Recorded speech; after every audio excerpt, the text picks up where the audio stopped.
학창시절 국사 시간에 꼭 외워야 하는 게 있었습니다. 해정태세문단세, 예성연중인명선, 광인효연 숙경년, 정수는 철고순, 조선시대의 왕들. 조선의 역사를 이 왕들을 중심으로 기록한 책을 조선왕조실록이라고 합니다. 일대 태조부터 철종까지 470년에 이르는 조선의 역사를 왕들을 중심으로 기록한 겁니다. 성경에도 조선왕조실록과 같은 역사서가 있습니다. 이스라엘의 왕들을 중심으로 한 역사서로 이스라엘 왕조실록이라 불러도 되겠습니다. 이것은 상하권으로 나누어져 있습니다. 열왕기 상과 열왕기 하입니다. 이스라엘 왕들의 연대표를 한번 보겠습니다.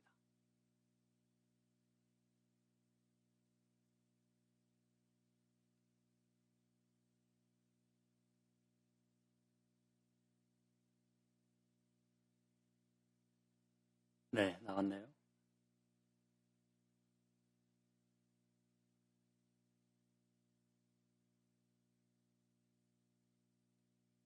예. 작은 글씨로 여러분 보실 텐데요. 첫 번째 왕은 사울입니다. 우리가 잘 알듯이. 두 번째 왕은 다윗이고, 그리고 솔로몬이 그 왕위를 잇습니다. 이렇게 솔로몬까지는 이스라엘을 한 나라입니다. 통일왕국 시대라고 합니다. 솔로몬이 죽고 난 이후부터 나라는 둘로 나누죠. 북이스라엘과 남유다로 나뉘어집니다. 열왕기 상은 솔로몬부터 북왕국 이스라엘은 아합까지, 그리고 남왕국 유다는 여호사밧까지 왕들의 이야기가 쭉 이어집니다. 이제 우리는 오늘부터 열왕기 하를 묵상하기 시작하는데요.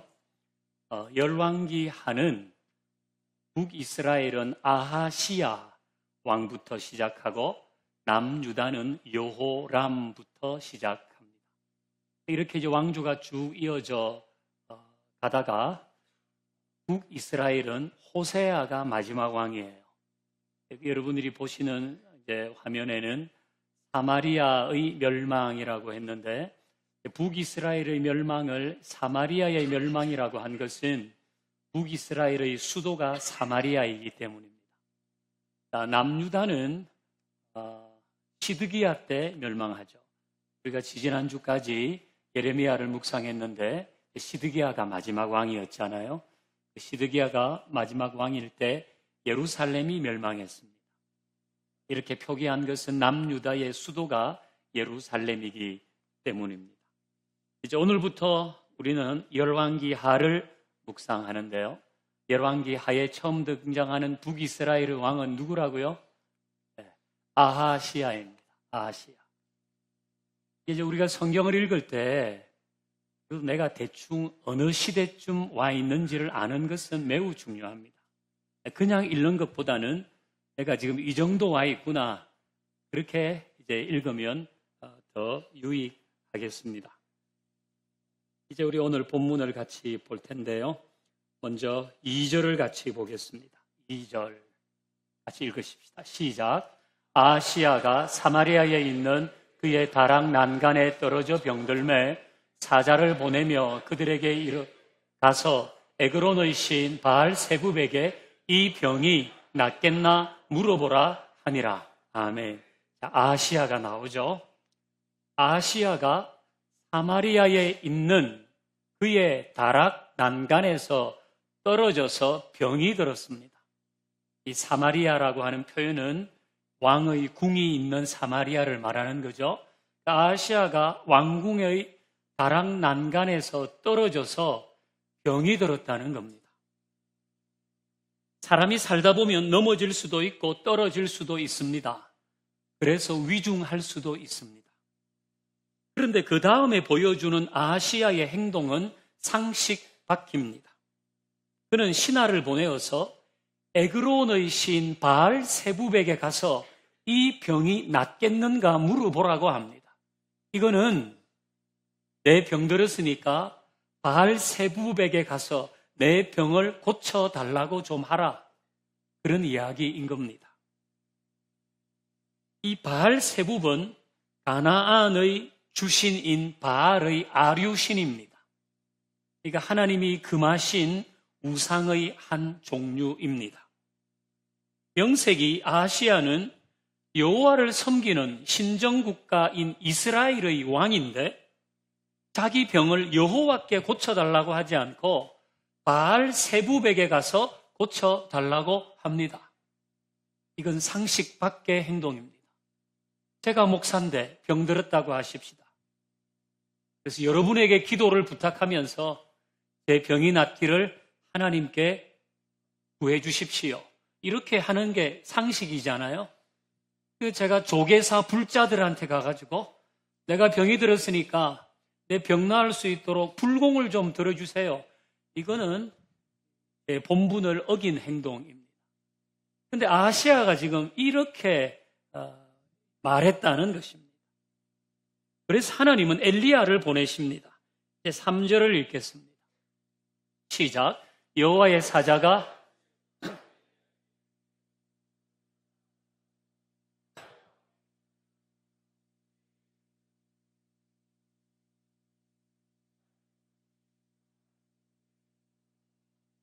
아멘.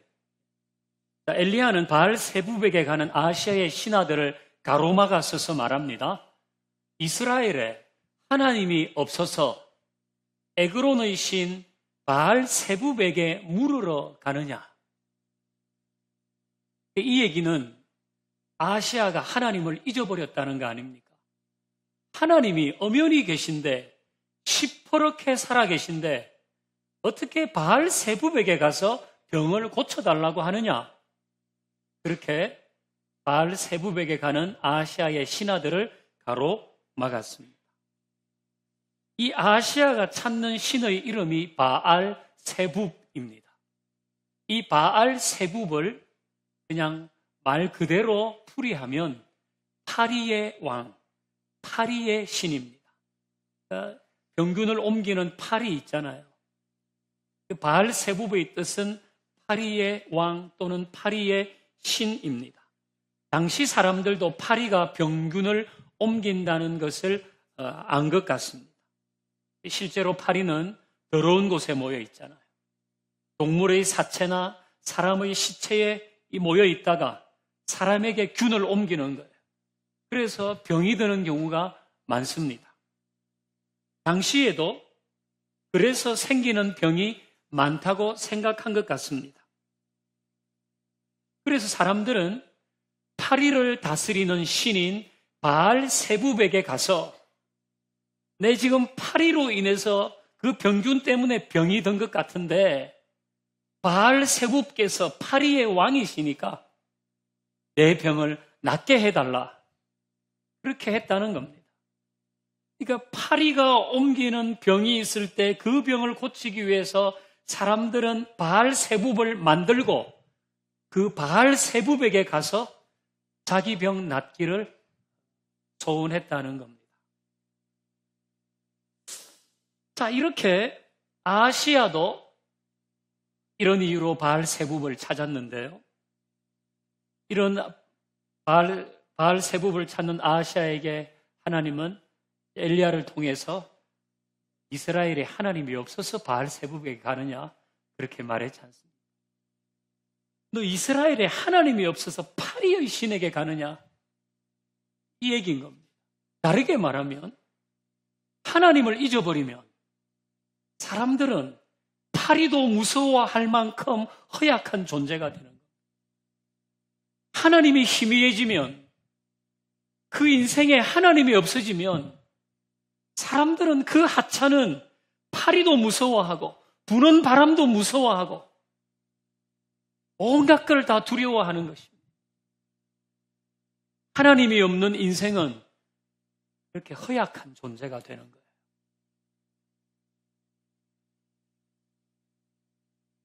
지난주 우리가 묵상한 시편 106편 21절에 보면 애굽에서 큰 일을 행하신 그의 구원자 하나님을 그들이 잊었다 그랬습니다.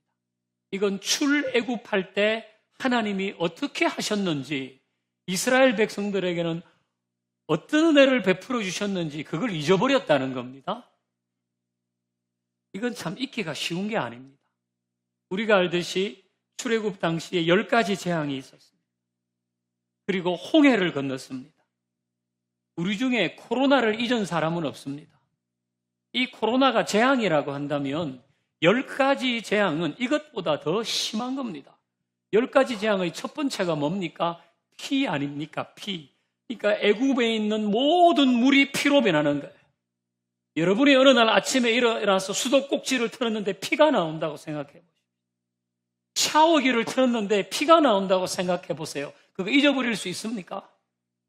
두 번째 재앙은 개구리입니다. 내가 아침에 일어나서 밥 하려고 밥솥을 여니까 그 안에 개구리가 모여 있어요. 이거 잊어버릴 수 있습니까? 3일 동안 암흑천지였습니다. 그리고 제일 마지막은 사람의 장자, 짐승의 첫 새끼가 죽었어요. 그런데 애굽 사람이 사는 지역에는 그렇게 됐는데 이스라엘 백성들이 사는 지역에는 그 재앙이 넘어갔습니다. 잊어버릴 수 있습니까? 다른 집에 뽀삐는 죽고 우리 집 뽀삐가 살았는데 그거 잊어버릴 수 있어요? 여기서 이 뽀삐는 강아지 이름이었습니다. 잊어버릴 수 있습니까? 절대로 잊어버릴 수 없습니다. 그리고 홍해를 건넜잖아요. 바다였는데 그게 갈라져서 양쪽이 물 기둥이 되고 200만 명이 되는 사람들이 걸어갔다고요. 200만 명이 되는 사람들이 그걸 넘어가는데 시간이 얼마나 걸렸겠어요? 이거 잊어버릴 수 있습니까? 그런데 이스라엘 백성들은 애굽에서 나올 때 구원해 주신 하나님을 잊었다 그랬습니다. 불가능한 일을 그들은 한 거예요. 대단합니다.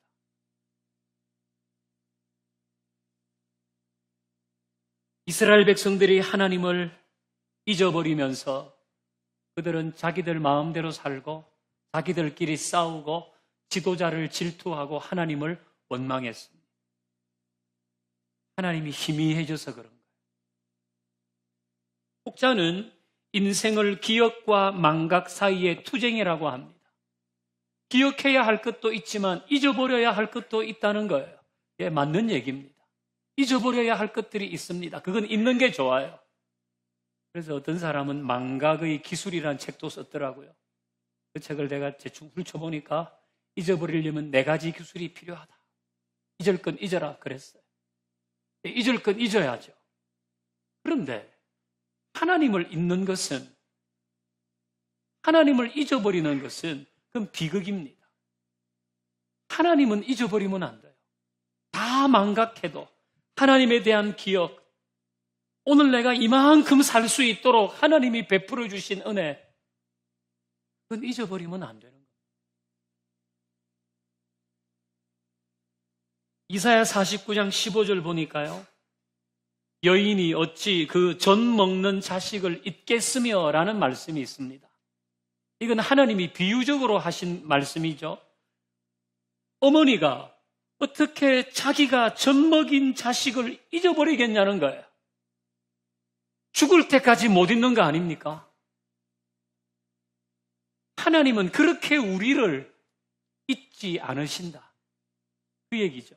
그 다음 구절에는요, 내가 너를 손바닥에 새겼다 그랬어요.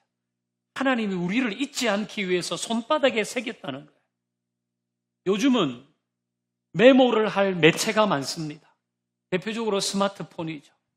말을 해도 거기에 기록되고 우리가 이렇게 자판을 눌러도 기록됩니다. 근데 제가 어릴 때는 뭘 기억할 때 메모할 매체가 많지 않았습니다. 제일 만만한 게 뭡니까? 손바닥입니다. 여기다 적어 다녔어요. 준비물도 적어 다니고 전화번호도 적어 다니고 어디 찾아갈 때 주소도 적고 뭘 사오라 그러면 한 3가지 되면 그것도 적어 다녔어요. 잊어버리지 않으려고. 여기 또 지워지잖아요. 그럼 막 비춰보고 다른 사람한테 이게 뭐냐고 읽어보라 그러고. 잊어버리지 않기 위해서. 하나님이 우리를 손바닥에 새겼다고 하신 것은 하나님이 우리를 잊지 않으시겠다는 것입니다. 그런데 우리는 하나님을 너무 쉽게 잊어요. 너무 쉽게 잊어요. 사소한 감정, 그 감정 다툼 때문에 하나님이 그 사람의 기억 속에서 희미해져요. 어떤 염려 때문에, 작은 이익 때문에, 먹고 살기 위해서 바쁘다는 핑계로 우리는 하나님을 잊어버려요. 그럼 사람이 나이가 들면 치매에 노출되잖아요. 치매는 참 슬픈 병입니다. 배우자를 잊어요. 자식도 잊어요. 나중에는 자기가 누군지도 잊어요. 그래서 슬프잖아요. 그래서 치매 안 들리려고 하죠. 약도 먹잖아요. 치매에 좋다는 약. 어떤 사람 50대부터 치매약을 먹어요. 외국어 배우면 치매 안 걸린다 그래요. 배워요. 엄청 노력하거든요. 잊어버리지 않으려고. 나의 추억도, 내 인생도 잊어버리지 않으려고 엄청 노력해요. 근데 하나님을 잊어버리지 않기 위해서 우리는 뭘 하고 있는가? 치매가 슬픈 병인데요. 만약 우리가 다른 것들은 다 기억한다고 하십시오. 근데 하나님에 대한 부분만 자꾸 희미해져요. 그럼 그건 치매보다 더 슬픈 일 아닙니까?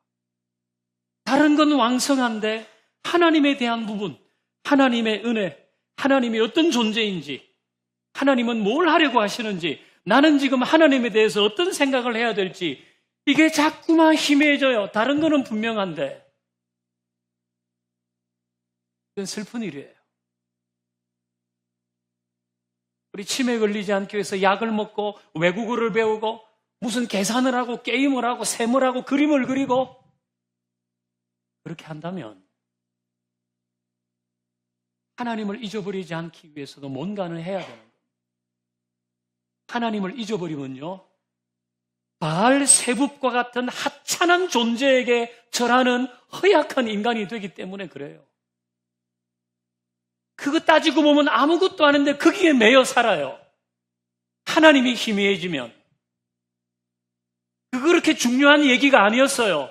그런데 그 말 한마디 듣고 거기에 매여 살아요. 그게 누구의 얘기든지 간에 의사의 얘기든지 친구 얘기든지 아니면 사이가 안 좋은 사람의 얘기든지 하나님이 희미해지면 파리의 대왕에게 가서 절한다니까요. 돈은 꼭 필요한 거지만은 돈이 우리 인생을 좌지우지하기 시작하면 그래서 돈에 매이면 그 인생도 참 허약한 인생. 그런데 하나님이 희미해지면요, 누구든지 그렇게 됩니다. 그게 뭐든지. 그래서 하나님을 잊으면 안 돼요.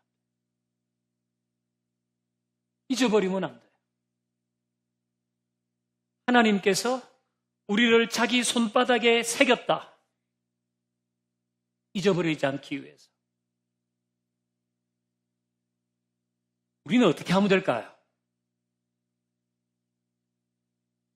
제가 이걸 생각하다가 한 가지 떠오른 아이디어가 있어요. 일단 알람 맞추잖아요. 알람을 맞추면 거기에 알람 이름을 적을 수 있게 했어요. 그냥 우리 딱 시간은 일어나지만은 내가 뭐 오전 10시 이렇게 알람을 맞추면 그 아래 알람 이름을 적게 되어 있어요. 거기에 하나님을 기억하라. 밤 10시 하나님은 나의 인도자이시다. 그러면 그 알람이 딱 울리면 하나님을 기억하라. 하나님은 나의 인도자가 되신다도 같이 떠요. 여러분은 알람도 안 맞추고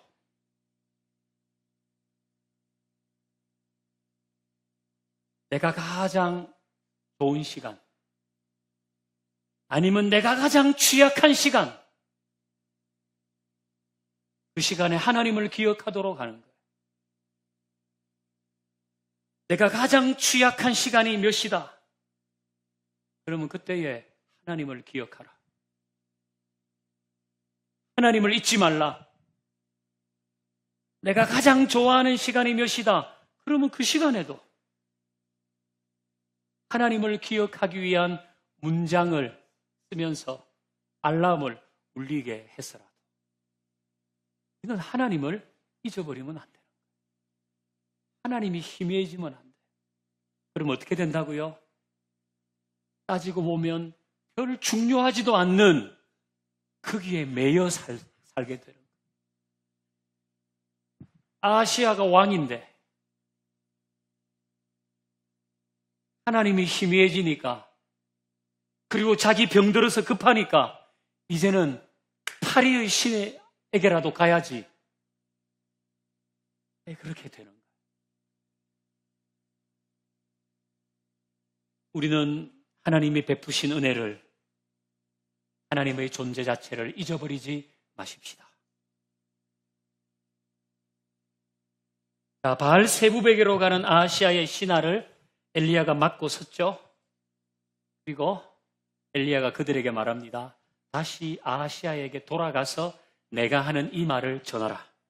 어떤 말을 전하라고 했을까요? 1장 6절을 같이 읽습니다. 1장 6절 시작. 그들이 말하되 한 사람이 올라와서 우리를 만나 이르되 너희는 너희를 보낸 그에게 고하기를 여호와의 말씀이 이스라엘의 하나님이 없어서 내가 에그로 너희 신 바알 세부백에 물으려고 보내느냐. 그러므로 내가 올라간 침상에서 내려오지 못할지라 내가 반드시 죽으리라 하셨다 하라 하더이다. 아멘. 엘리야는 다시 그 신하들을 아하시아에게 돌려보내면서 이스라엘의 하나님이 없어서 바알 세부백을 찾았느냐? 너 침상에서 내려오지 못하고 죽을 것이라고 왕에게 전하라. 신하들이 왕에게 그 말을 전했습니다. 이때 아하시아가 아차, 내가 실수했구나. 하나님이 계시지. 내가 지금 뭔 짓을 하고 있는 거야. 하나님이 계신데 이렇게 했다면 좋았을 텐데 아하시아는 다른 방법을 택했습니다. 9절을 같이 읽어봅니다. 9절 시작.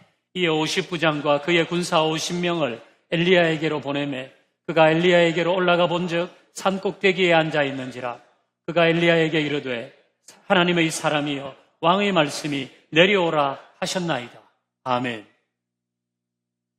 아하시아는 엘리야에게 군사 50명을 보냈습니다. 그리고 말하죠. 하나님의 사람이여 왕의 말씀이 내려오라 하셨나이다. 그냥 읽어보면 엄청 공손한 것 같습니다. 마치 아하시아가 잘못을 깨닫고 엘리야에게 도움을 구하려는 태도처럼 보입니다. 근데 이거는 속임이죠. 엘리야를 잡으려는 미끼일 뿐입니다. 만약 아하시아가 진짜 자기의 죄를 인정하고 엘리야를 통해 하나님의 긍휼을 입으려고 했다면 군사 50명을 보내면 안 되죠. 비서실장을 보내야 되는 거 아닙니까? 대통령이 누군가를 정중하게 모시려면 비서실장을 보내야지 특전사 사령관과 50명 군인을 무장시켜서 보내는 게 맞습니까? 근데 지금 아하시아는 엘리야에게 군사 50명을 무장시켜서 보냈습니다. 엘리야를 잡겠다는 겁니다. 아하시아의 생각은 뭡니까? 엘리야만 잡으면 돼. 나를 불편하게 하는 저 엘리야만 잡으면 되는 거야. 나한테 불편한 말을 하는 엘리야만 잡으면 나는 또 바알 세부백에 갈 수 있는 거야. 이런 생각을 하는 겁니다. 여러분, 지금 엘리야는 자기가 하고 싶은 말을 하는 겁니까? 하나님의 말씀을 대언하는 겁니까? 네, 후자입니다. 자, 우리는 기억하십시다. 내 마음을 불편하게 하는 하나님의 말씀에는 아무 문제가 없어요. 문제는 뭔가? 말씀이 불편할 정도로 하나님과 멀어진 내 삶에 있는 겁니다. 말씀이 불편할 정도로 하나님에 대해서 희미해진 나에게 문제가 있는 겁니다. 바뀌어야 할 건 뭐예요? 내 삶인 거예요. 나에게 다른 하나님의 말씀이 전해져야 되는 게 아니라 내 삶이 바뀌어야.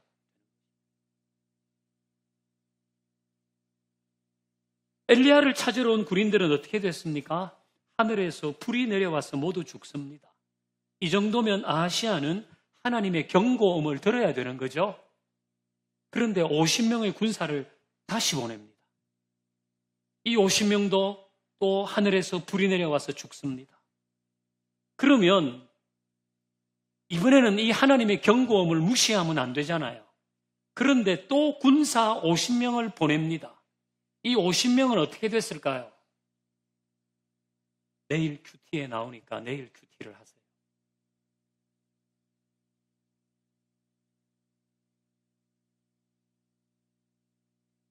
아시아는 죄의 길을 갈 때 그를 막으시는 하나님의 경고음을 듣지 않습니다. 이건 하나님의 긍휼이며 자비이거든요. 근데 이걸 듣지 않아요. 하나님께서 길을 막으실 때 그건 하나님이 심수를 부리는 게 아니라 긍휼과 자비를 베푸시는 거예요. 그 길로 가면 안 되니까. 하나님은 자기 백성이 죄의 길로 갈 때 그 길을 막으시는 경고음을 내십니다. 혹시 여러분이 죄의 길을 갈 때 하나님이 막으신 적이 있습니까? 그건 하나님의 긍휼이며 자비입니다. 그건 하나님의 심술을 부리시는 게 아니에요. 그건 감사할 일이에요. 두고 감사할 일입니다. 그 장소는 하나님이 원하시는 장소가 아님에도 내가 가려고 했는데 일이 이렇게 꼬이고 저렇게 꼬여서 결국은 못 갔어요. 그럼 그건 하나님이 막으신 거예요. 그런데 그때는 참 이상했어. 그렇게만 여긴다면 하나님의 손길을 느끼지 못하는 거예요. 하나님이 막으시는 거예요. 그건 감사할 일이에요. 그 사람을 만나는 것은 하나님이 원하시는 게 아니에요. 내가 그 여자를 만나고 내가 그 남자를 만나는 것은 하나님이 원하시는 게 아니에요. 그래서 하나님이 막으셨어요. 내가 만나려고 그랬는데 이렇게 꼬이고 저렇게 꼬여서 못 만나게 됐어요. 그럼 그건 감사할 일입니다. 대수가 없었던 일이 아니라 감사할 일이죠. 하나님이 막으신 것이기 때문에. 저는 앞으로도 우리가 의도적으로 또는 부지 중에 죄의 길로 가려고 할 때 이런 경고음을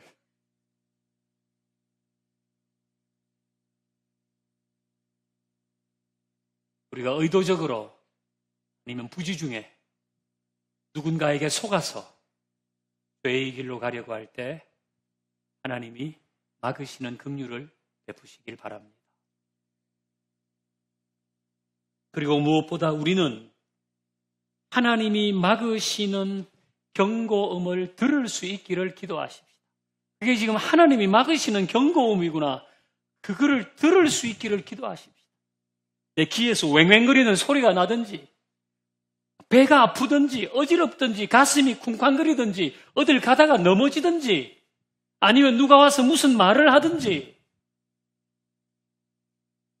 그것이 하나님이 막으신다는 경고음인 것을 분별할 수 있도록 기도해야 돼요. 그런 은혜를 구해야 되는 거예요. 그리고 하나님이 막으실 때 고집 부리지 않고 그를 벗어날 수 있어요. 고집 부리지. 그 경고음을 무시하면 나도 상하고 내 가족도 상하고 내 주변 사람들이 상할 수 있습니다. 지금 아시아가 그러잖아요. 엘리야가 경고했는데 그 경고 무시하니까 M은 50명이 계속 죽는 거예요. 우리는 이렇게 살지 마십시다. 우리는 하나님을 잊지 않도록 하십시다. 핸드폰에 알림 문자를 설정해서라도 잊어버리지 마십시다. 그래야 생각해야만 아무것도 아닌 내 자존심, 크기에 매여 살지 않게 되는 거예요. 그래야 바알 세부벽에 가서 절하는 허약한 존재가 되지 않는 것입니다. 제 목소리가 들렸다 안 들렸다 해요? 잘 들려요? 귀가 이상한 거예요. 그리고 하나님이 막으실 때는 고집하지 마십시다. 그 경고음을 들을 수 있도록 기도하고 그 길을 벗어날 수 있기를 주의 이름으로 축원합니다. 우리 함께 찬양합니다.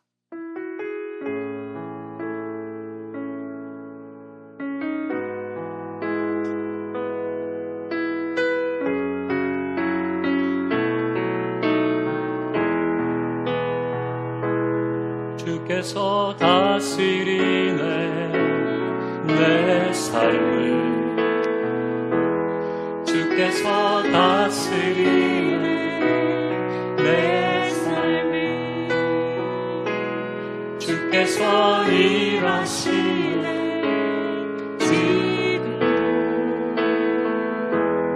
주께서 일하시네 내 삶을